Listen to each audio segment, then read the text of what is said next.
Najua uvumilivu ilivyo lugha ya kigeni kwa mwanamke asiyejali kesho yako. Hiyo kauli yako yanisikilize ukiwa kwenye geto lako la giza ni kelele tu. Una busara inayoweza kufikia kwenye ngome za sikio la huyo mwanamke wako ambaye ana boda wake.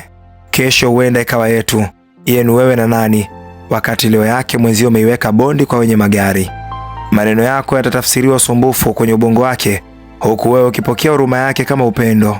Kula yenyewe inategemea mikeka ya kanji, siku ambayo opshani uliyochagua imetoa. Utaishia tu kumsifu kwa nywele yake ya laki na blue tick ya message mpaka ya mbona upo kimya.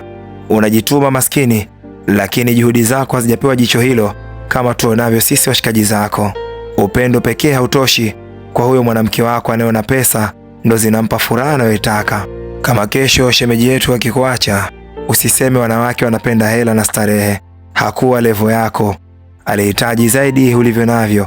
Si mwenyewe, utaona atakavyong'aa akiondoka kwako.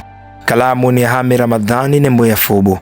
Sauti unasikia na nguruma hapa ni ya kwangu, Lizo Voice.